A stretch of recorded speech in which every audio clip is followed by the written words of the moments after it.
Listo, Diego, Vale. cuando quieras. Bueno, primero, gracias por la invitación, es un placer.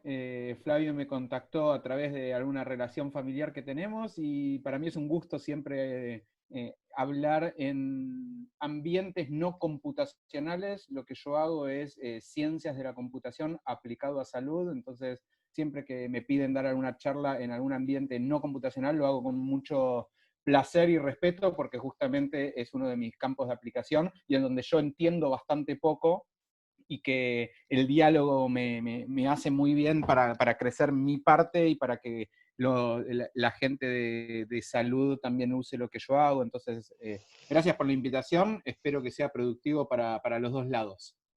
La charlita, pienso, contarles un poquito qué es el laboratorio, qué es lo que hacemos, darle un par de ejemplos de experimentos donde nosotros trabajamos y después un final de la evolución del laboratorio a una empresa que estábamos trabajando en el último tiempo. Entonces, el laboratorio de inteligencia artificial que hacemos, la respuesta es no sé, somos un cachivache de investigadores que nos llevamos bien y que nos gusta hacer investigación en inteligencia artificial, más precisamente en lo que se conoce como Machine Learning, que es un subárea de la inteligencia artificial. Nosotros no somos de los que pensamos la inteligencia artificial como un robot que se asemeja a un ser humano, sino con los algoritmos que vienen de ese lado, que sirven para analizar datos de forma astuta y tomar decisiones de forma cuantitativa usando algoritmos que vienen de la inteligencia artificial. Toda esa rama se llama Machine Learning, aprendizaje maquinal, aprendizaje automático, tiene un montón de nombres, y el laboratorio es realmente un cachivache, somos varios investigadores que trabajamos en este área, que por tener este mismo tipo de intenciones de usar Machine Learning en distintos campos de la salud o del comportamiento humano, es que decidimos armar este laboratorio para tener conversaciones fluidas de nuestras líneas de investigación, que son independientes. Ahora voy a nombrar a un par de investigadores.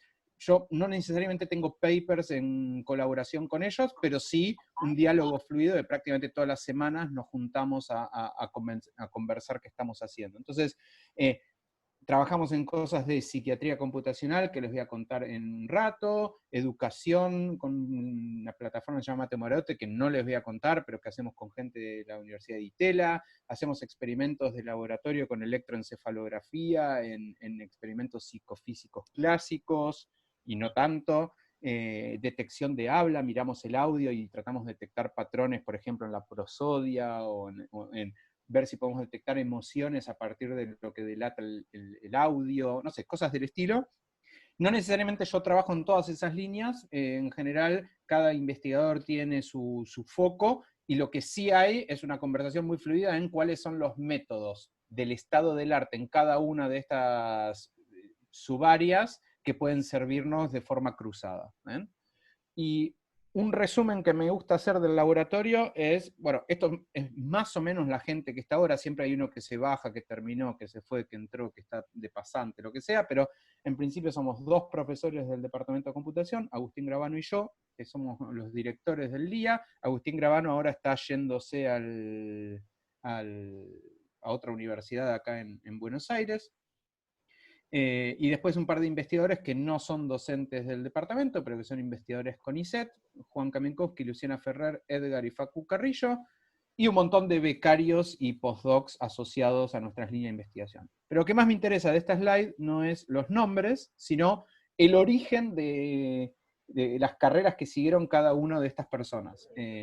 La mayoría, más o menos la mitad, van a ver que son de computación y son de la carrera licenciatura en ciencias de la computación, donde yo doy clases, pero fíjense que tenemos físicos, ingenieros, economistas, antropólogos, psicólogos, biólogos, lingüistas, o sea, matemáticos. Si hay algo que a mí me gusta del laboratorio y que es una de las cosas que más empujamos, es la interdisciplina en el sentido más amplio que podamos imaginar. O sea, quiero un economista haciendo un doctorado en computación, quiero un computador haciendo un doctorado en psicología, quiero un computador, un matemático haciendo un doctorado en medicina. O sea, ese es un poco el espíritu de nuestro laboratorio que creo que llevamos adelante con bastante éxito. acá no ven ningún médico, en general los médicos son medio reacios a los doctorados de las ciencias duras, pero sí tenemos infinitas colaboraciones con gente de medicina, y ahora les voy a contar algunas. Entonces, líneas de investigación, ahora voy a hablar de mi parte, no del resto de los investigadores. Yo tengo 3 líneas de investigación principales, una que básicamente hacemos experimentos de psicología experimental clásica llevado al mundo actual en repositorios masivos de Internet.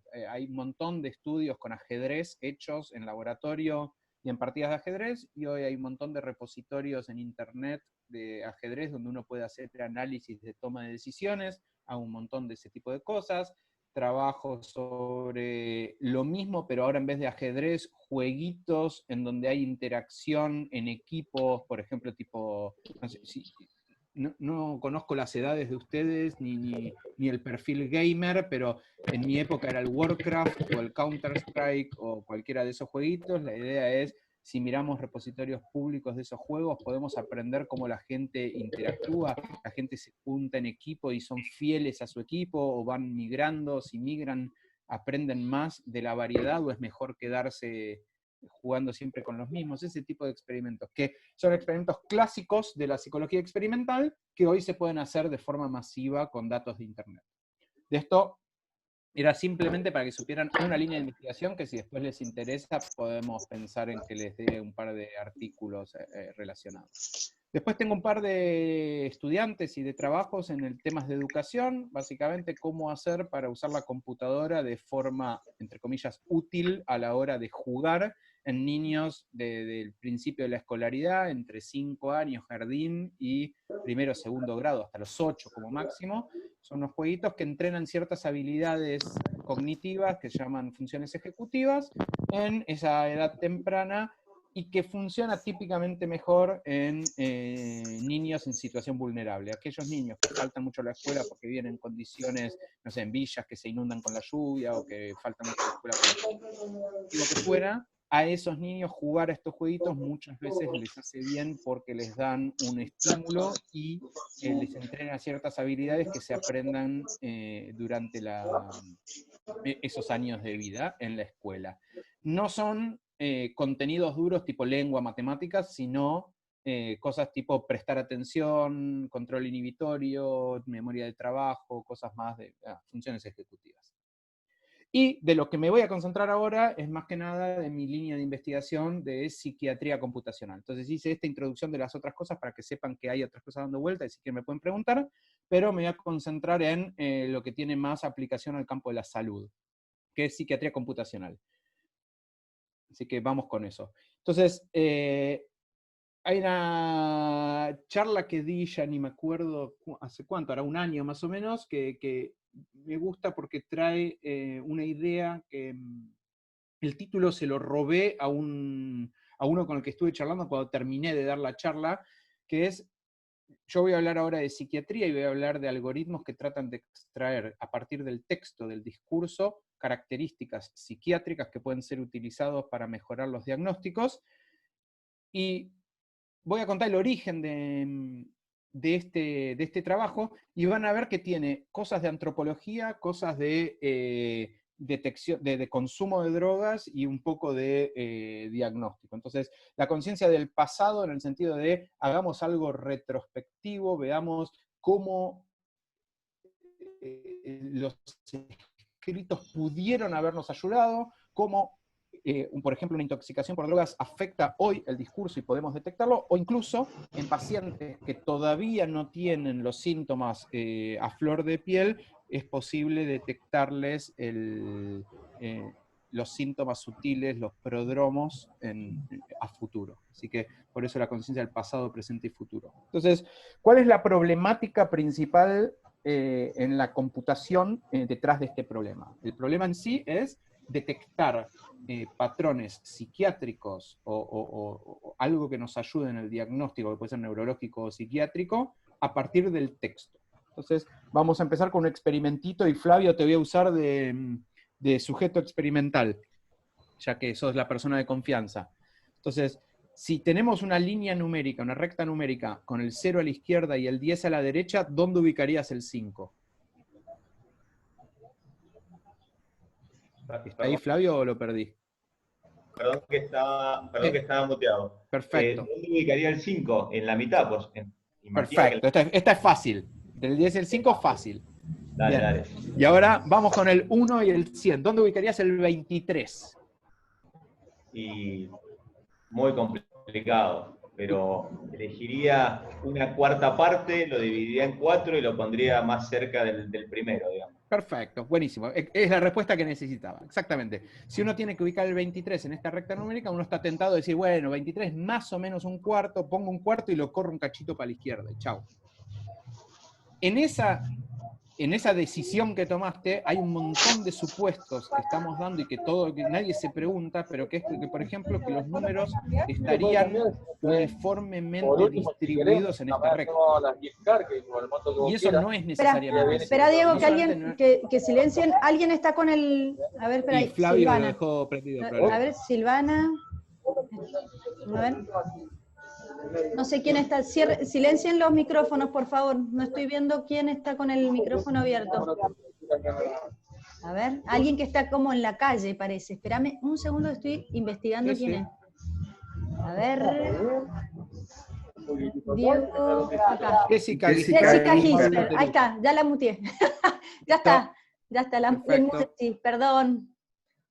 No pasa nada. Entonces, acá en esta decisión que tomó Flavio de poner el 23 en un cuarto, un cachito a la izquierda, hay un montón de supuestos. Por ejemplo, que los números se distribuyen equidistantes entre el 1 y el 100, que no tiene por qué ser así. De hecho, cuando uno hace, ustedes tienen experiencia, cuando uno hace las medidas de sensibilidad para control del peso, por ejemplo, entre 1 kilo y 2 kilos es muy fácil distinguir, entre 11 kilos y 12 kilos ya no tanto, y eso es porque la percepción de ese tipo, en ese tipo de tareas es logarítmica y no lineal. Entonces, hay un montón de supuestos en esa decisión que tomó Flavio que hacen que ese 23 lo haya puesto ahí, pero no necesariamente tenía que ir ahí. Pero hay como una norma preestablecida donde nadie se preguntó, che, ¿está bien donde lo está ubicado? A nadie le llamó la atención.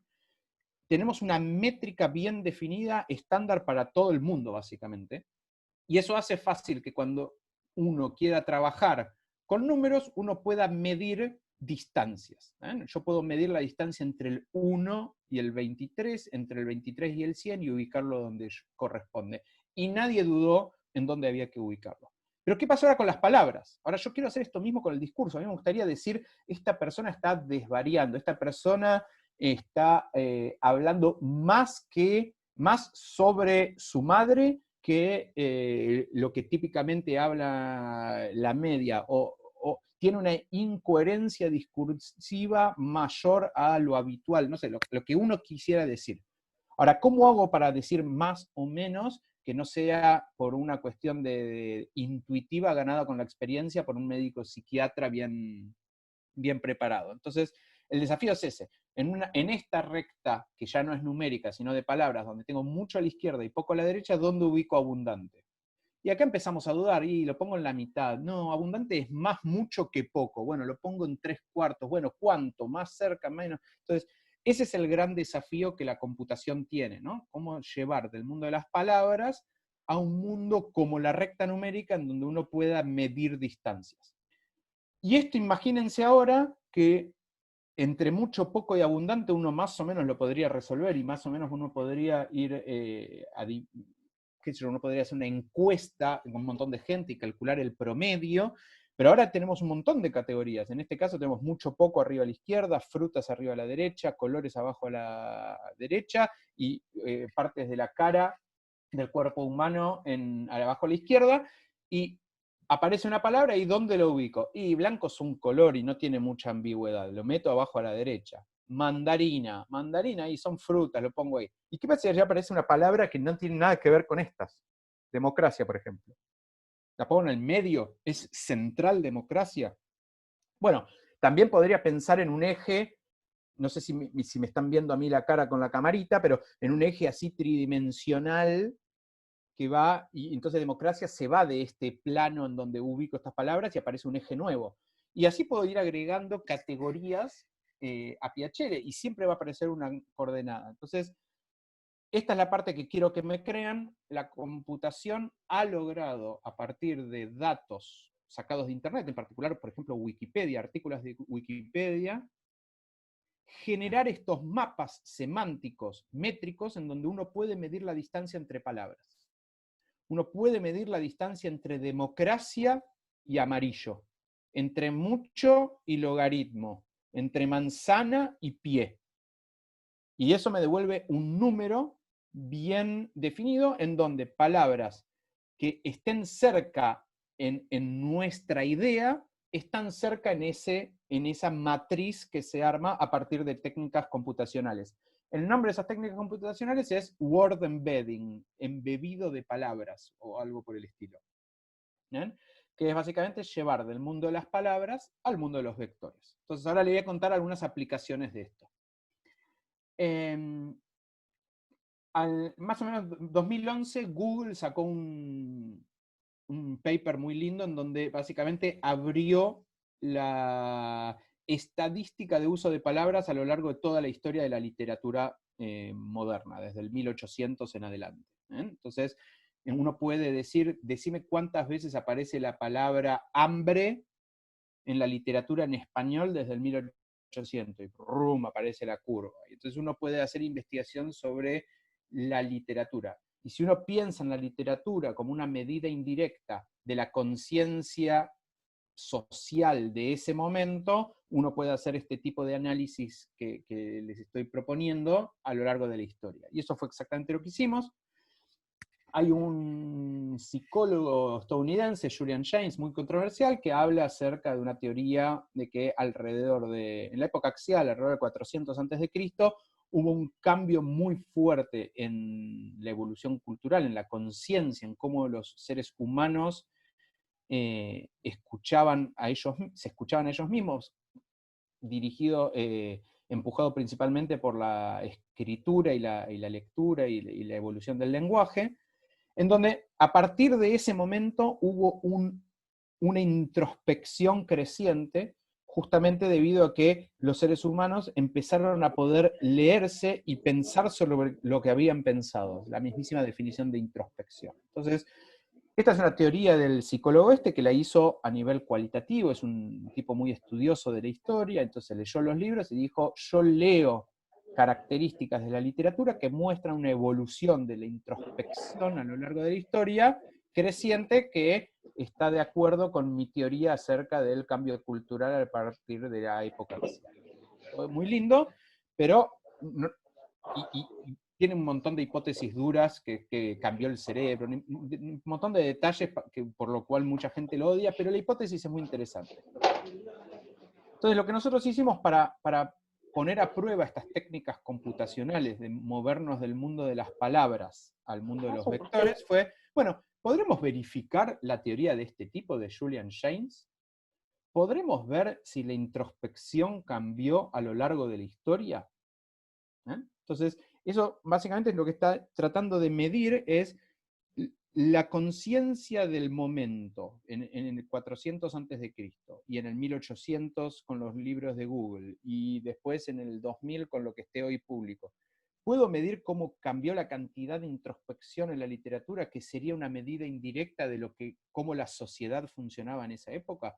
Y entonces eso fue exactamente lo que hicimos. Agarramos la palabra introspección y otras palabras como por ejemplo consciousness, think, todas palabras relacionadas a la autopercepción y a la introspección, y nos fijamos para cada uno de los textos de la época, eso quiere decir para todos los escritos de Aristóteles, para todos los escritos de Platón, para todos los escritos de los romanos, para todos los escritos de esta herramienta de Google entre el 1800 y el 2000, cuán cercano está ese documento al concepto de introspección, que era exactamente lo que definía Julian Jaynes, que debía ser creciente. Y lo que vimos es exactamente lo que decía Julian Jaynes, que arrancando desde la Ilíada y la Odisea, en el -1000, digamos, -900, se ve una introspección creciente en los griegos, con un quiebre cultural entre los griegos y los romanos, en donde en los romanos se resetea introspección, cosa que es razonable. Cuando hay un quiebre cultural tan fuerte como entre los griegos y los romanos, se vuelven a generar esos pensamientos sobre los que uno relee y tiene introspección, y entonces este reseteo parece natural. Esto es un guitarreo de la antropología y se lo dejo a ellos eso, pero parece natural en la intuición de un ignoto en estos temas, que vuelva a resetearse y que crezca de nuevo la introspección cultural. Y esto lo podemos hacer también en la actualidad con lo que conté de Google, que fue lo que hicimos. Esto lo voy a saltear. Y lo que se ve es que si uno mira la introspección a partir del 1900, uno ve cómo la introspección va creciendo no muy fuerte, tiene una caída, y veamos qué es esa caída, que es medio raro. ¿Qué será esa sombrita gris? ¿Todos ven la sombrita gris ahí?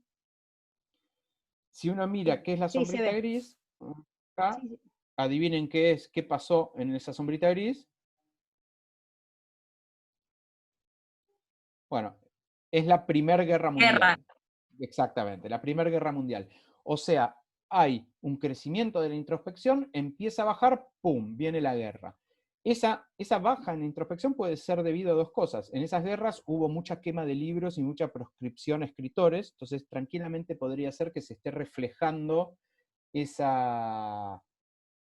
digamos, esas actividades que surgieron durante la guerra de matar a escritores judíos en el caso de la Segunda Guerra, la quema de los libros, la proscripción a autores, todo ese tipo de cosas. O también puede ser que la sociedad se estuviera, entre comillas, oscureciendo, siendo menos introspectiva por ese periodo, pero que inmediatamente después de la guerra se ve un crecimiento muy fuerte de la introspección hacia valores que hasta el momento no eran vistos. Otra vez se ve como eso empieza a bajar y viene la Segunda Guerra Mundial. ¿Eh? Y después de la Segunda Guerra Mundial se ve otra vez el mismo efecto, que después de la guerra, en donde hubo claramente proscripción, quema de libros y todo tipo de ofuscación a pensamientos progresistas e introspectivos, se dispara la introspección a valores nunca antes vistos, hasta que en el 2000 otra vez entramos en esto, y cuando nosotros vimos esto dijimos, bueno, estaremos descubriendo un predictor de guerras o de conflictos culturales, y entonces tuvimos la valentía de escribir a los de Google. Le dijimos a los de Google, che, miren lo que descubrimos. Veníamos mirando su base de datos de literatura, vimos el crecimiento de introspección, y llegó el año 2000 y se nos está yendo al tacho. Y si miramos los 5 años que vienen después, entre el 2000 y 2005, esto se va para abajo a los piques. O sea que anticipamos las crisis económicas del 2008, básicamente. Entonces hablamos con la gente de Google diciendo, che, ¿estamos viendo algo acá que es una revolución o no? Y la gente de Google nos dijo que a partir del 2000 hay que tener mucho cuidado, porque empezaron a llegar los datos de las editoriales directo. Entonces tienen un montón de información digital que antes no, y entonces son datos que están menos curados. Entonces, a partir del 2000 no hay que darle bola. O sea que esta bajante que nosotros creímos que habíamos descubierto la pólvora, en realidad no hay que darle bola. Pero bueno, lo interesante es la validación de la teoría de este señor, Julian Jaynes, en donde nosotros pudimos medir cuantitativamente algo que hasta el momento era a dedómetro de un gran lector, en valores cuantitativos, que permitió exactamente validar lo que él decía, el crecimiento de la introspección y el reseteo ante cambios culturales fuertes. Entonces, ¿cómo podemos usar eso ahora en el mundo de la salud? Ahora sí me muevo al mundo de la salud. Esto era para, si quieren, para una especie de validación de la idea detrás de estas técnicas. Entonces, publicamos este artículo y lo leyó una psiquiatra que claramente tenía una mente abierta, y nos escribió un mail a los colaboradores del paper anterior y nos dijo, che, estuve leyendo esta introspección súper interesante, tengo pacientes, tengo sujetos experimentales que consumen éxtasis, MDMA, en un experimento, es una médica de Columbia Hospital en Nueva York. ¿Te parece que en lugar de medir introspección, podrías medir dimensiones interesantes respecto a MDMA? O sea, ¿cuáles son aquellas cosas que cambian con MDMA que puedan ser detectables usando este mismo tipo de técnicas? Y para nosotros era realmente cambiar la palabra introspección por la palabra que estuviera asociada al MDMA, que pueden ser la empatía, la compasión, perdón, plata, dinero, amor. Hay un montón de palabras que están típicamente asociadas al éxtasis, y ella era una psiquiatra que trabajaba en toda la parte de los efectos neurales del éxtasis, o sea que ella tenía muy claro todo ese tipo de conceptos asociados. Así que hicimos exactamente eso, y entonces el experimento consistió en, teníamos a personas que eran consumidores rutinarios de éxtasis en fiestas o cosas por el estilo, típicamente adolescentes, y durante un cierto tiempo se les pidió que no consumieran y entraron al laboratorio. En el laboratorio tuvieron 4 entrevistas separadas con un par de semanas, donde recibían una de estas 4 pastillas en orden aleatorio, por supuesto ciego a los propios entrevistados. Una era placebo, talco, otra era MDMA dosis alta, un éxtasis potente, un MDMA dosis baja, un éxtasis que era casi imperceptible, y una dosis de metanfetamina para una especie de control, algo que te diera la misma excitación que el MDMA sin la parte psicoactiva, sin la parte psicodélica.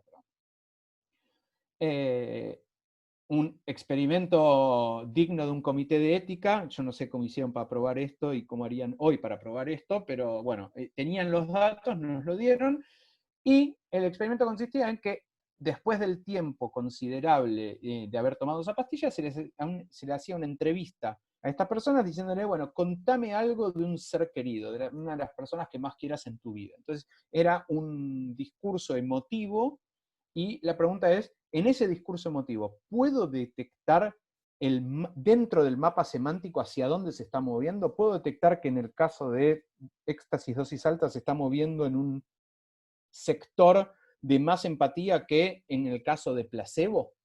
¿Bien?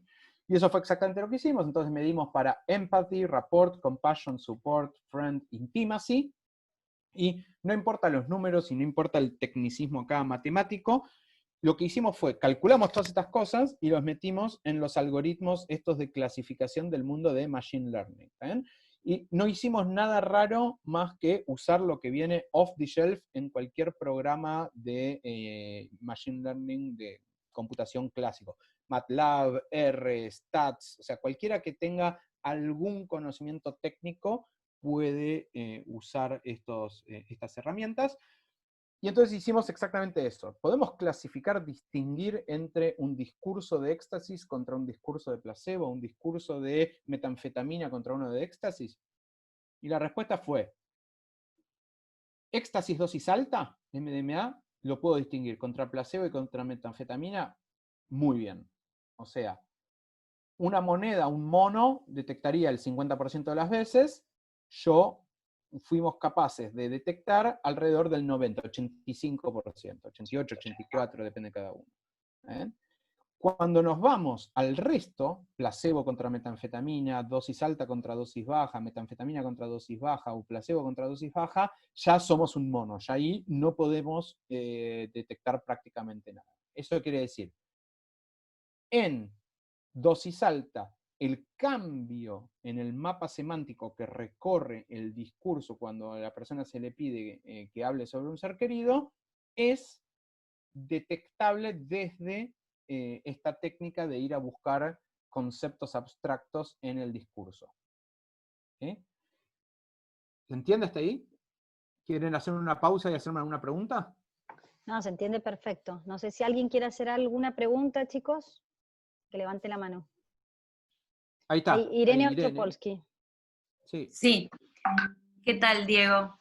¿Qué tal? Mucho gusto. Mi nombre, bueno, es Irene. Estudié Ingeniería Industrial. Sí. Y me interesa mucho. Yo tuve un proyecto de TEA con el cual me presenté a CONICET justo cuando asumió Macri. La cosa que queda afuera de plantear un tipo de simulación para chicos con TEA Y hablando un poco de esto de las metanfetaminas, quería saber, uno, si había probado con otras drogas, y dos, si también se lo ha analizado desde el costado de la literatura, porque, por ejemplo, Aldous Huxley, no sé bien cómo se pronuncia, Sí. tiene el libro que se llama The Doors of Perceptions, en donde él mismo se toma como sujeto experimental y registra cada una de las sensaciones que le ocurren a partir de diferentes drogas. Sí, te cuento. Sí, o sea, el mundo de drogas es súper interesante y ahora está recontra de moda, además, porque, digamos, se sacó un poquito todo ese tabú acerca de lo malo de las drogas y está súper vigente tratar de estudiar la parte buena de las drogas. La facultad donde estoy yo está un físico muy conocido en el tema, que es Enzo Tagliasucci. Enzo Tagliasucci es un gran investigador de cómo estudiar la conciencia usando drogas como situaciones experimentales. Y disculpen espera que voy a apagar el ruido este. Ya está. Y entonces hay un montón de trabajos. Yo hice un trabajo también en depresión usando psilocibina, que es un hongo también alucinógeno, y que en casos de depresión resistente a drogas y a terapia, muchas veces tratamientos con alucinógenos, con LSD o con psilocibina y otras drogas alucinógenas, da muy buen resultado. Eso también lo hemos explorado. En particular, este experimento con metanfetamina ya estaba hecho de años anteriores, no es que lo hicimos especialmente para esta publicación, ellos ya tenían estos datasets para otra cosa que era estudios neurales y lo reutilizamos con este propósito. Entonces no hubo oportunidad de charlar metanfetamina así, cambiémoslo a otra cosa, y después no seguimos explorando éxtasis en particular. Sí, esto abrió la puerta a depresión y psilocibina y LSD, también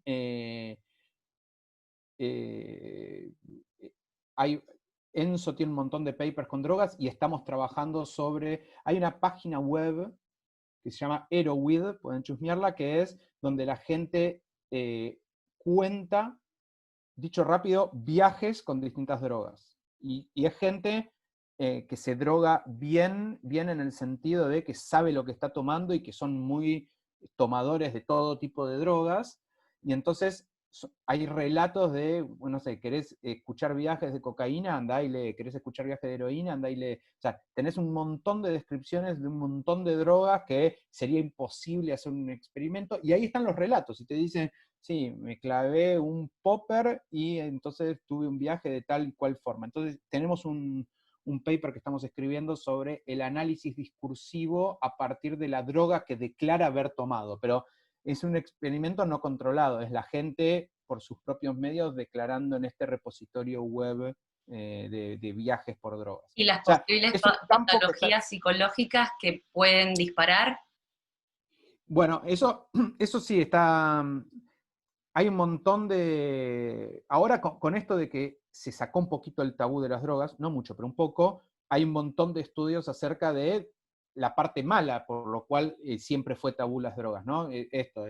La marihuana y los efectos en psicosis en adolescentes y todo ese tipo de cosas. Hay un montón de eso. De hecho, Enzo Tagliasucci es el referente en Argentina de este tipo de estudios, y hay un investigador brasilero muy amigo también con el que yo he publicado un par de artículos, que se llama Siddhartha Ribeiro, que es un gran luchador de la liberación en el consumo de marihuana y que tiene un montón de estudios hechos también con los efectos o sea, el uso responsable, ¿no? O sea, liberarlo siempre y cuando sepas los efectos que tiene y quién deberían o no tomarlo y todo ese tipo de cosas. Sí, hay un montón de estudios y está súper vigente ese tema de investigación en el área. En neurociencias se está estudiando muchísimo porque se está viendo que en un montón de patologías en donde aparentemente no había drogas que funcionaran bien, están funcionando muy bien algunas drogas naturales, digamos, por decirlo rápido.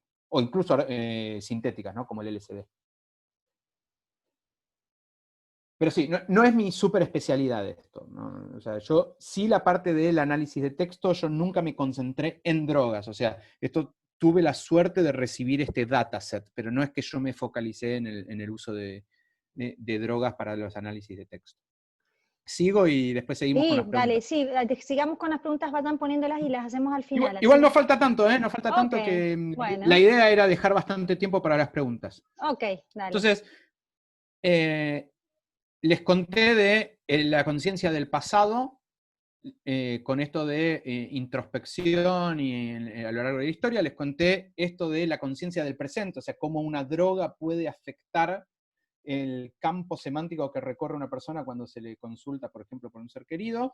Y ahora les quiero contar el resultado más significativo de toda esta línea de investigación y que dio bastante notas en los diarios y un montón de repercusión en el ambiente, que es, bueno, hay toda una serie de pacientes que la psiquiatría todavía no termina de manejar bien, que son aquellos pacientes que tienen síntomas sutiles que todavía no encajan en ninguna de las patologías descriptas, a los que se los sigue, que se los considera como de alto riesgo, pero que todavía no tienen un síntoma tan fuerte como para o medicarlo, o internarlo, o ayudarlo con una terapia específica para lo que se lo está encasillando. O sea, esa gente que son prodromos, en este caso nosotros hablamos de prodromos de psicosis.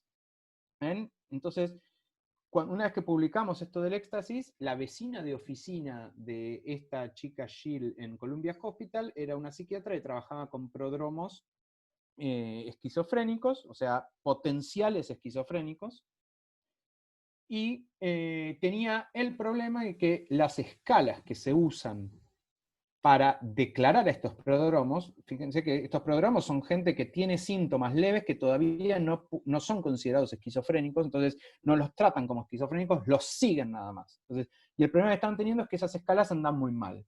De toda la población que detecta como de alto riesgo, y acá alto riesgo está escrito ahí como CHR, Clinical High Risk,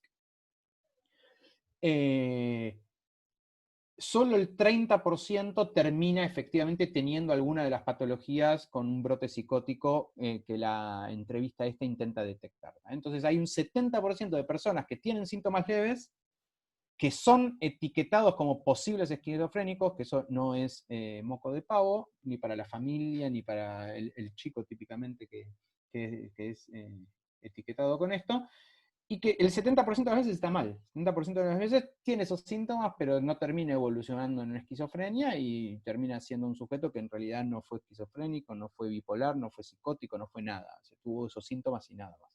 Entonces la pregunta es, los médicos tenemos algunas herramientas, están estas entrevistas estandarizadas. Después están los psiquiatras muy entrenados que además en el lenguaje detectan algunos patrones y logran distinguir para un lado y para otro, pero no te pueden decir cómo es que distinguen, no hay un algoritmo cuantitativo y bien definido de cómo hacer para detectar estos pacientes.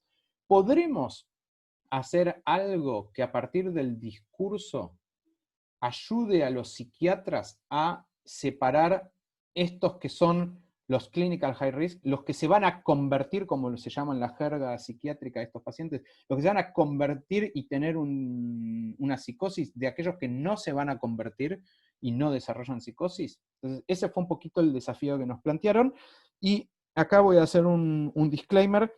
Nosotros acá no queremos reinventar la psiquiatría, nosotros no queremos descubrir qué es lo que la psiquiatría tiene que ir a buscar para distinguir a unos de otros, sino que al contrario, nosotros lo que queremos hacer es cómo hacemos para que aquello que la psiquiatría ya sabe hacer, hacerlo de forma cuantitativa, hacer que la computadora pueda medir sutilezas que por ahí a ojo, a nivel cualitativo o a ojo intuitivo no puede medirse. Y eso fue exactamente lo que hicimos.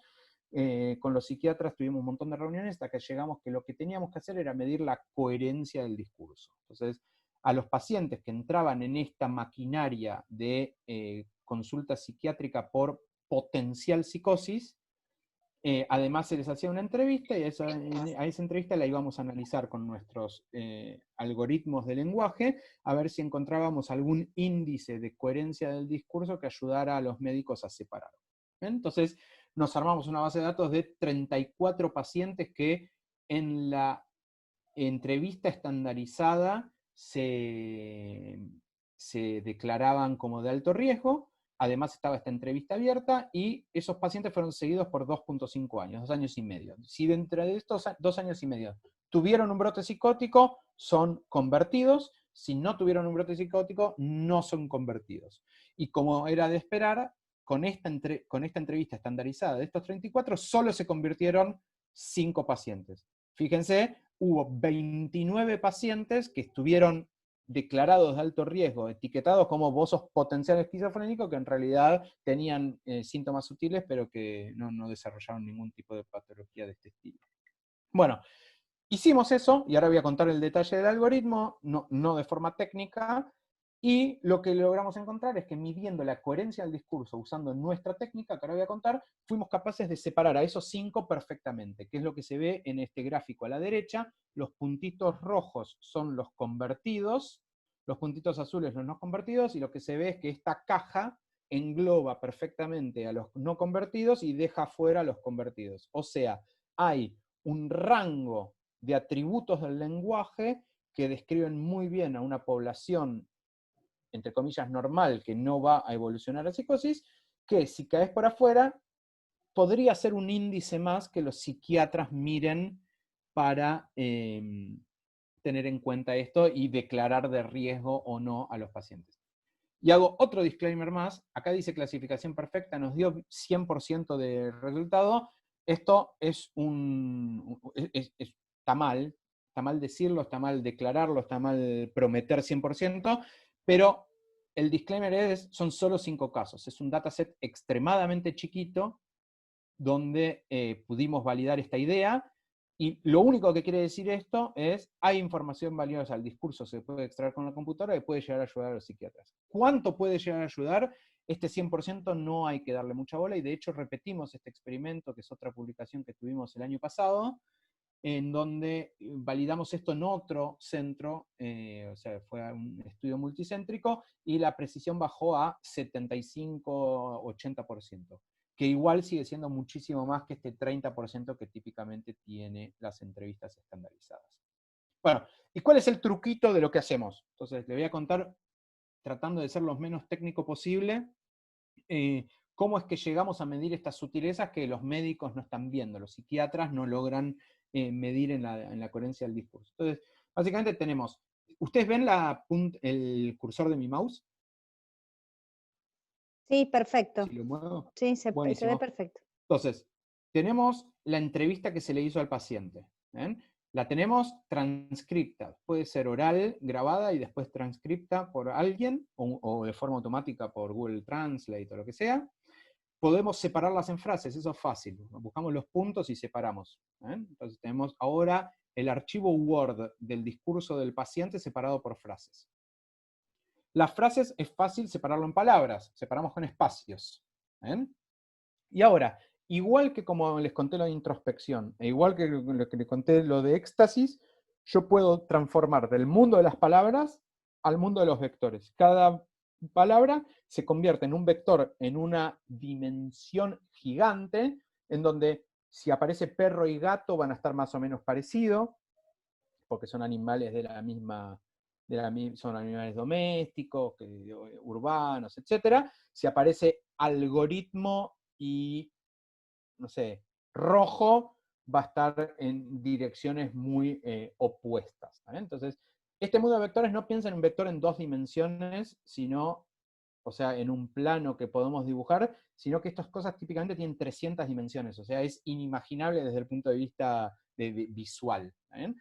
Pero, en definitiva, cada palabra que acá era una secuencia de letras, podemos transformarlo en una secuencia de números que conforman un vector. De hecho, un vector de 300 números. Cada uno de estos vectores son 300 numeritos que identifican la palabra. Entonces ahora ya la palabra amor, su definición, la definición de amor son esos 300 números. Ya está, he resuelto el problema de la poesía, de la literatura. Amor son los 300 valores de ese vector. Y se acabó. Y ahora cuando tengo odio, esos 300 valores deberían ser en algún sentido parecidos, porque amor y odio son palabras relacionadas, pero en algún sentido también opuestos, porque uno habla en positivo y el otro en negativo, bueno, etc.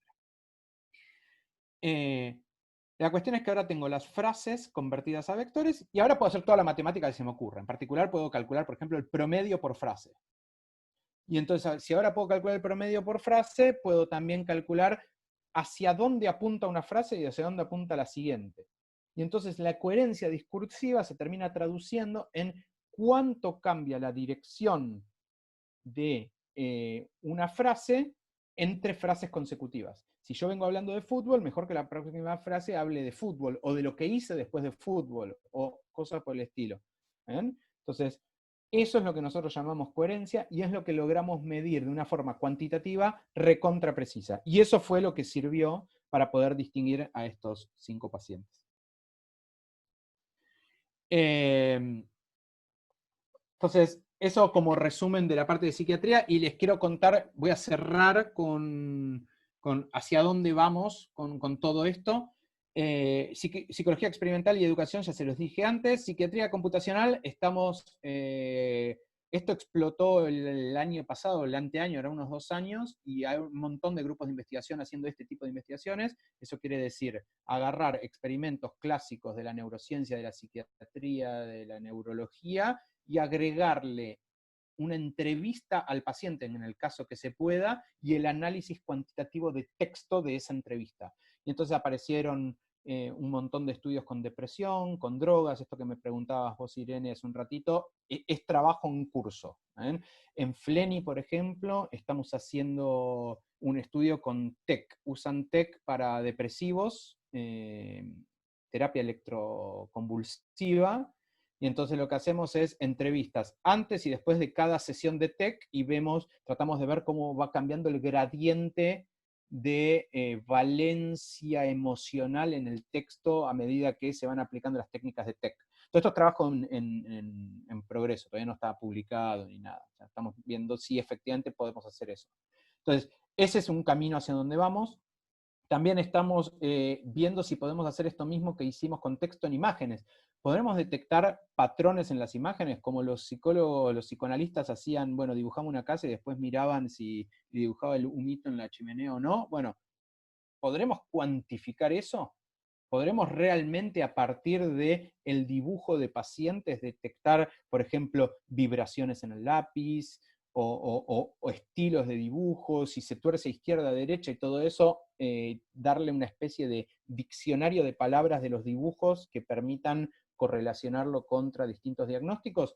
Y entonces estamos haciendo un trabajo sobre Van Gogh. Van Gogh escribió mucho al hermano cartas, y entonces tenemos un montón de documentación escrita de Van Gogh, y a la vez tenemos sus cuadros. Entonces podremos identificar patrones psiquiátricos en sus cartas que se correlacionan con patrones en sus dibujos, y hasta ahora hemos encontrado resultados muy positivos. O sea, aparentemente estas técnicas de inteligencia artificial no solamente podrían extraer, como les acabo de contar, en texto, sino que también en imágenes. Cosa que abre toda una línea de investigación nueva, que es, bueno, hablé del discurso, ahora hablemos que viene un paciente psiquiátrico al consultorio, no solamente le hago una entrevista y después le transcribo y lo analizo, sino que también le digo, bueno, dibujate algo, lo que quieras. Bueno, y entonces ahora analizo el dibujo para tener más índices cuantitativos que la psiquiatría puede usar después para el diagnóstico. Y lo último que le voy a contar, con esto cierro, es algo que nos hemos encontrado en todos estos años, en los últimos, no sé, 10 años que venimos trabajando en esto, es la dificultad de llegar a tener pacientes. La verdad que todo esto que acabo de contar fueron casualidades de médicos que leyeron algún artículo y se contactaron con nosotros para trabajar, y colaboraciones con abogados de por medio para los comités de ética y los acuerdos de confidencialidad y todo eso. Es realmente muy complicado. Y una de las maneras que hemos visto que funciona muy bien es a través de la asociación de empresas.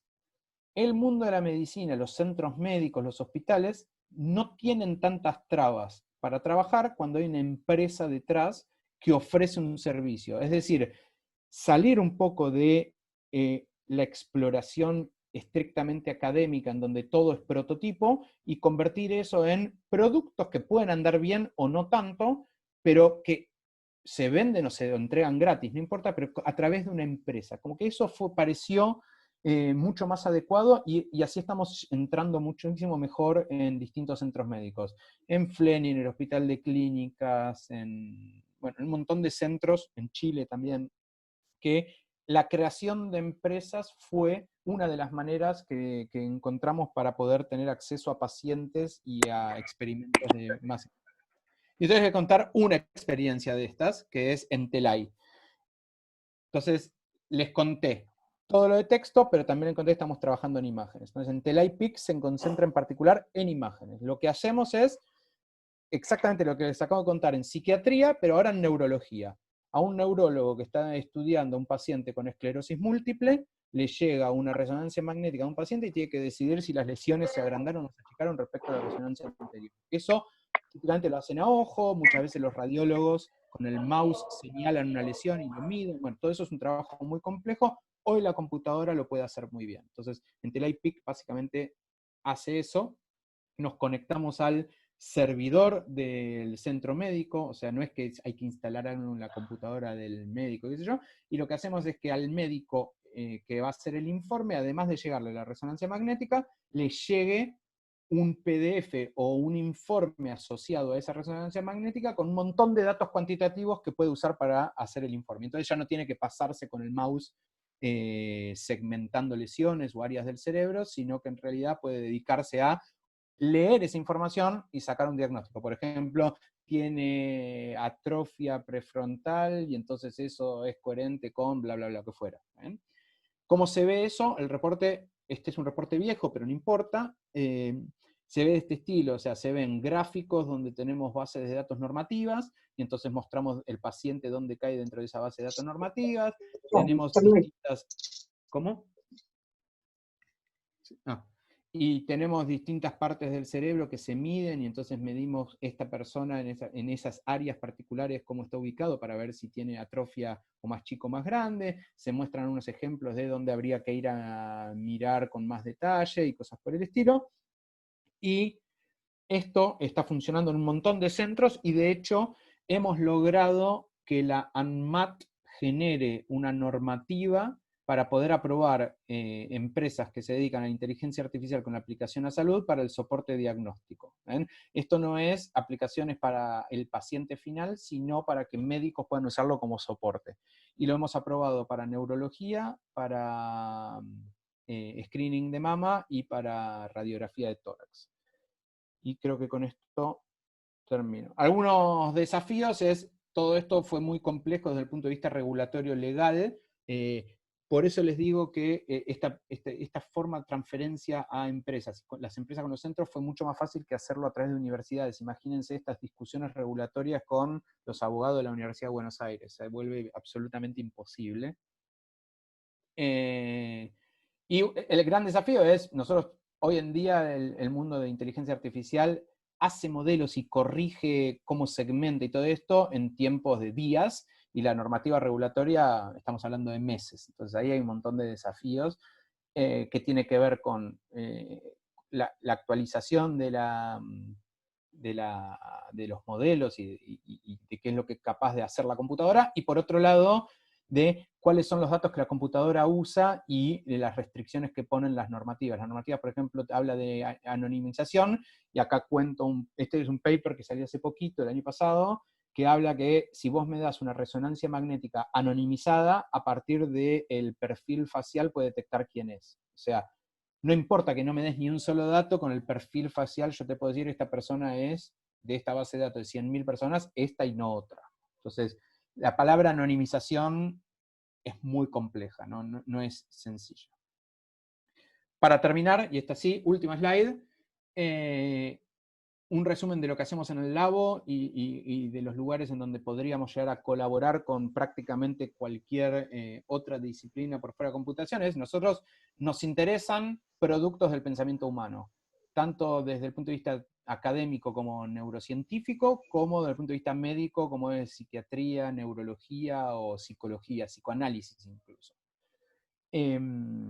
Nosotros lo que hacemos típicamente es convertir eso a datos de alguna manera, parametrizar esos datos usando típicamente técnicas de inteligencia artificial como lo que conté del lenguaje, para después usar estos algoritmos de Machine Learning y poder devolver etiquetas que sin estas herramientas un médico no podría revolver. Y ahora, ¿qué es lo que hace el médico? Es el siguiente paso, ¿no? Esa intervención es donde yo necesito mucho apoyo, tanto en la primera flecha como en la última flecha que acabo de decir, es donde más interdisciplina se da, ¿no? O sea, ¿cómo hago yo para conseguir datos con una hipótesis clara? La hipótesis clara tiene que venir de la medicina, y cómo las cosas que yo hago después se aplican en el mundo de la medicina, porque no es lo mismo hacer un prototipo en MATLAB que después esto ande en un hospital y sirva para algo.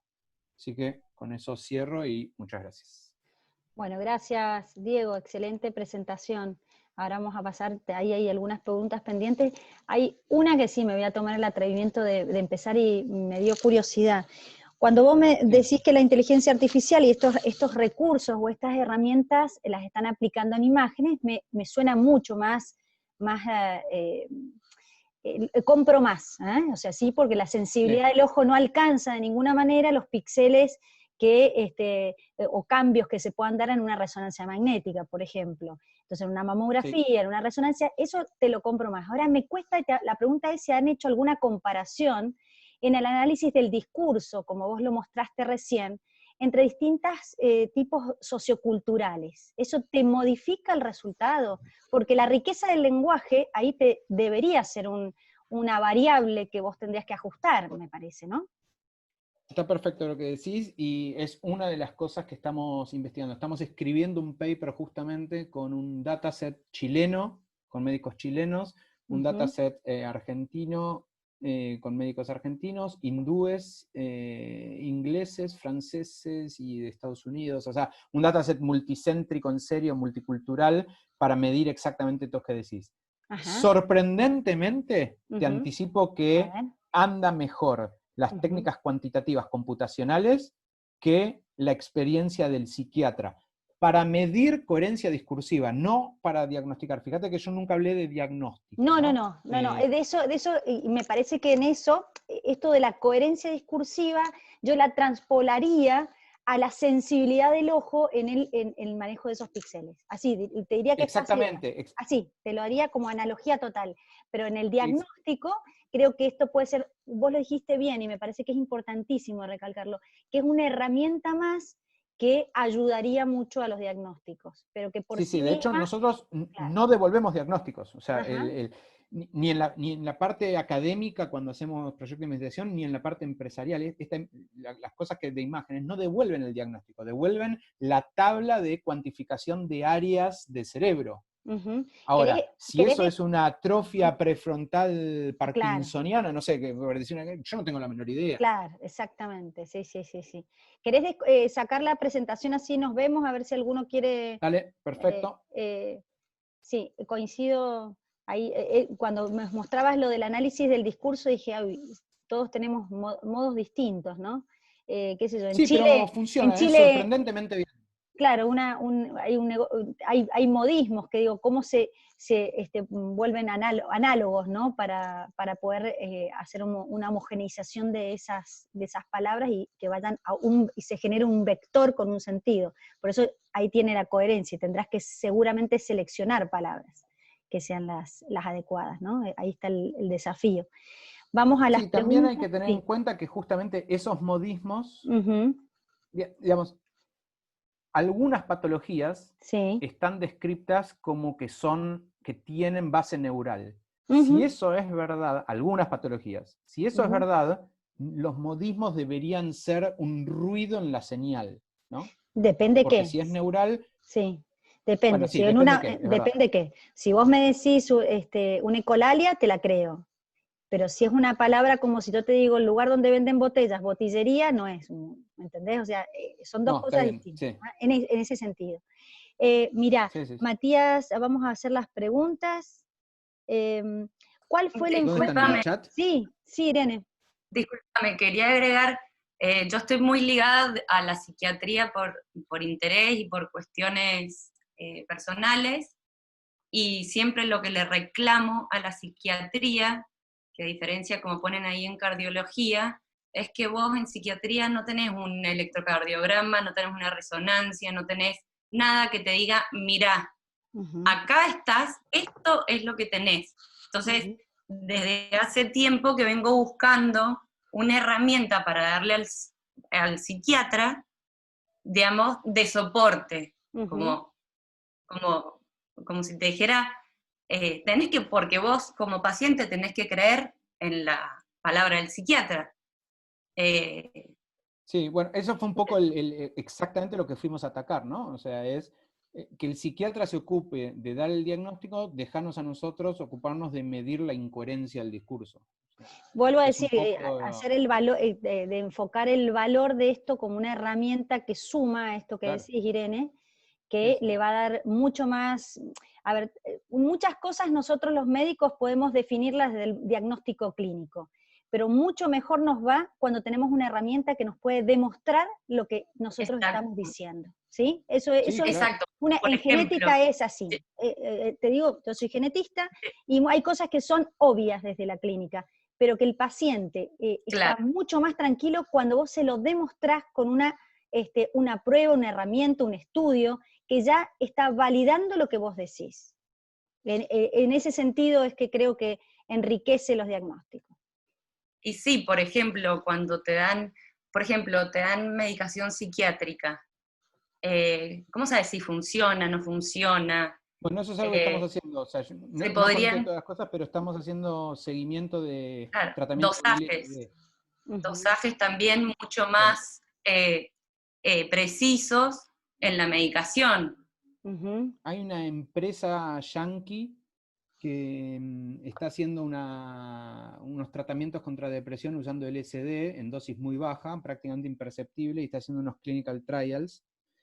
Y nosotros estamos haciendo justamente el seguimiento del discurso de esos pacientes para ver si se ve cambio, tanto cambios de corto plazo, de cuando toman la droga o cuando no toman la droga, como de largo plazo de si está curándose la depresión o no se está curando la depresión. Claro, a eso voy. Sí. Ahora el psiquiatra te dice tenés depresión. Le tenés que creer. Distinto es si el psiquiatra te dijo, mira, tu nivel de dopamina está bajo, porque los valores normales son tal y tales. Si yo te doy este antidepresivo y después te hago un análisis de sangre, vas a ver cómo esos dosajes se van, porque al fin y al cabo el cerebro es química. Entonces, sería para mí, para el psiquiatra y para los pacientes sobre todo, muy beneficioso si el psiquiatra contara con más herramientas clínicas científicas. Muy bueno, Irene. Ana Laura pregunta, ¿cómo fue el enfoque experimental para comparar, distinguir, viste, cuando hiciste ese estudio, como dijiste que por casualidad entre una droga y otra, se armaron datasets de a pares de drogas y que de allí los clasificaron? Buenísima pregunta. Sí, o sea, no conté todo el detalle, pero básicamente tomaron las drogas estas en 4 sesiones aleatoriamente repartidas, y después nosotros teníamos todo el dataset ya final, y lo que hicimos fue usar clasificadores binarios de A2, tomamos todas las combinaciones, y después también hicimos un clasificador de 4 vías para clasificar. Y un detalle adicional es... uy, ¿qué iba a decir? Se me borró. Bueno, eso. Todos tenemos un blanco, todos tenemos un blanco. Sí. Pero bueno, hicieron eso. Mira, otra pregunta. Pará, ya está, ya me acordé. Importante, me acordé.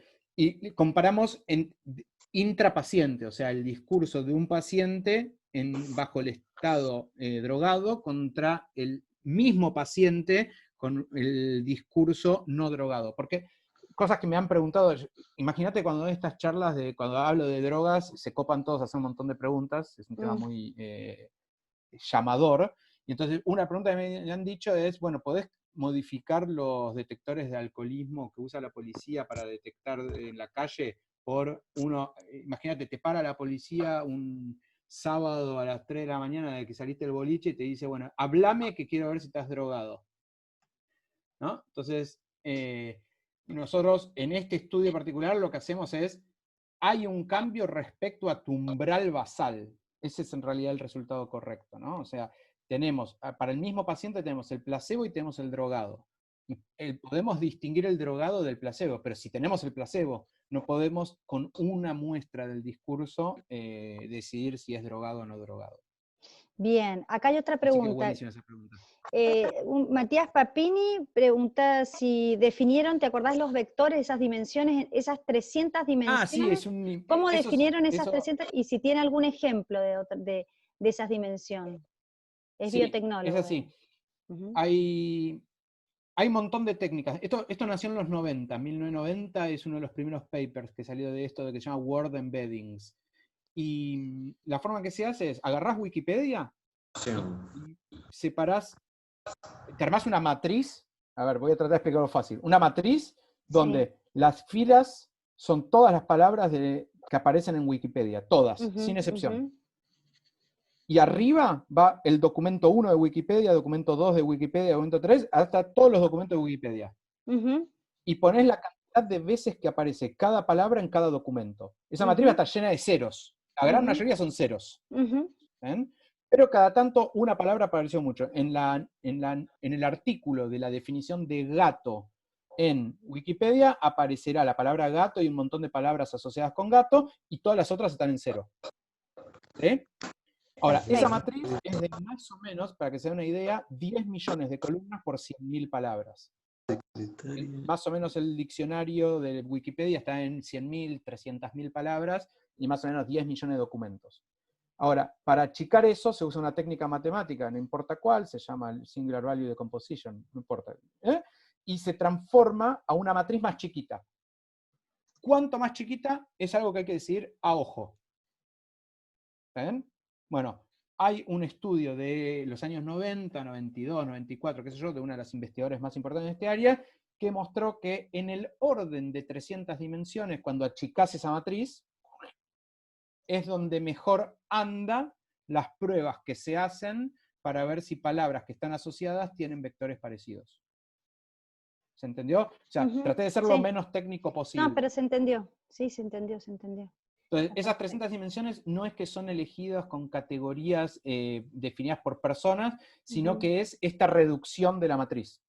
Esta reducción de la matriz podría reducirlo a 100.000, podría reducirlo a 2.000, a 1.000, a 100 o a 10. De hecho, si uno toma datasets muy chiquitos, por ejemplo, si uno arma esta matriz con, por ejemplo, los diarios de Argentina, agarro La Nación, Clarín, página 12, me armo esta matriz.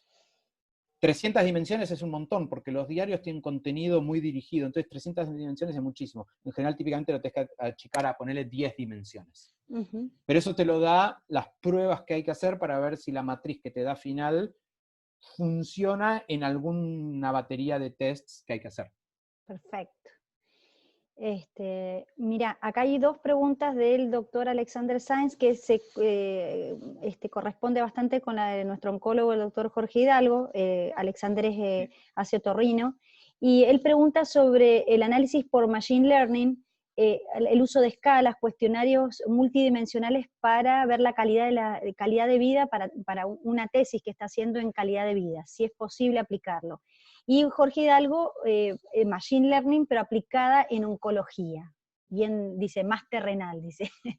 Más terrenal que la tesis. En la aplicación de la asistencia. En lo que tiene que ver, en lo de las escalas, sí, eso está súper...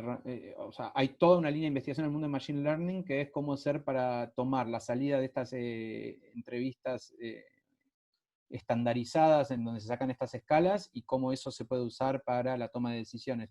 Es toda una línea de investigación. Yo no hice mucho eso. Hice un trabajito en Parkinson con texto en donde comparamos cómo lo nuestro andaba parecido a las escalas o cosas por el estilo, pero hay toda una línea de investigación en el área de inteligencia artificial aplicada a medicina que se dedica exactamente a eso, cómo hacer toma de decisiones basada en evidencia que viene de escalas. Entonces, habría que buscar. Yo no soy especialista en eso, pero sí, se hace mucho. Después, Facundo... una de las técnicas que más se usa ahí son las derivadas de lo que se llaman árboles de decisión, que Random Forest y cosas por el estilo. Como para tirar nombres que por ahí les resuenen. Sí, los árboles de decisión. Y respecto a oncología, yo estoy trabajando en cosas de tumores de cerebro. O sea, un problema que tenemos es que cuando queremos medir áreas en el cerebro, si viene la imagen de la resonancia con un tumor, nos rompe todas las medidas. Entonces, antes de aplicar la volumetría en el cerebro, lo que intentamos hacer es segmentación para ver si aparece un tumor. Entonces, hay algo de trabajo en, por ejemplo, segmentación de tumores, volumetrías, análisis longitudinales cuando tenés varias resonancias o estudios. Pero no es mi especialidad, no trabajé mucho en oncología. Bien, dice acá Pablo, bueno, Pablo Bengolea pregunta si hay algo de esto en cardiología, para aplicar en cardiología, de todas las... En cardiología hay un estudiante mío, yo no lo hice, yo no trabajé en ese estudio, pero un estudiante mío hizo con el ICBA, acá el Instituto de Cardiología de Buenos Aires, una especie de triage. Bueno, voy a hablar sin saber, ¿eh? Esta es la parte que hago mucha agua, porque como no hice yo este estudio, hablo sin saber, pero algo así como que cuando llega un paciente infartado o que se está infartando en ese momento, le hacen un cuestionario muy rápido de el tipo de dolor y qué sé yo. A ese cuestionario, la guardia toma decisiones que son muy, muy importantes, aparentemente usando algunos algoritmos de inteligencia artificial, pudieron hacer que se tomen mejores decisiones, como que le da un índice muy rápido con el mismo cuestionario sin agregar ni una pregunta más, que le aportó información cuantitativa para mejores tomas de decisiones. Pero estoy hablando muy de refilón. Hay estudios en ese camino también. Ahí Jorge Hidalgo dice que él tenía un ejemplo. ¿Querés desmutearte, Jorge, y lo compartís? ¿Podés? ¿O estás...? Sí, cómo no. No, quería hacer un comentario de lo que estamos viendo en oncología de Machine Learning, que me parece muy interesante, y tiene que ver con las determinaciones de tinciones en anatomía patológica de biomarcadores que después sirven para definir el tratamiento.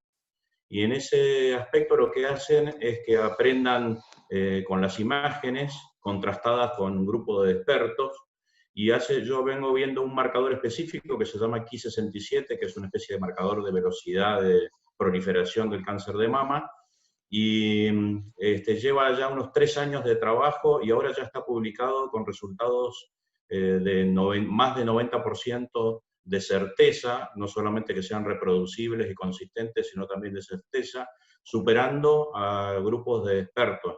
En este caso, por ejemplo, la última publicación eran más de 1000 slides o vidrios para ver, y habían superado ya con la técnica del Machine Deep Learning, habían superado las máquinas interpretando las imágenes a un grupo de expertos internacionales. Me parece algo interesante porque son cosas que tienen después difícil validación.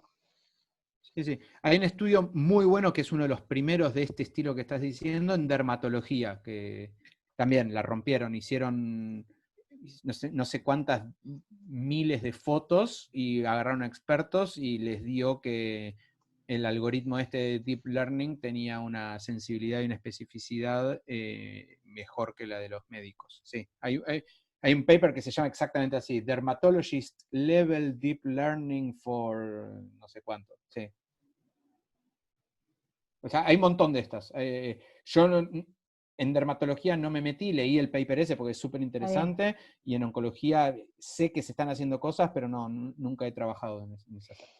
Bueno, pero evidentemente la potencialidad en todas las áreas se está generando, eso es evidente.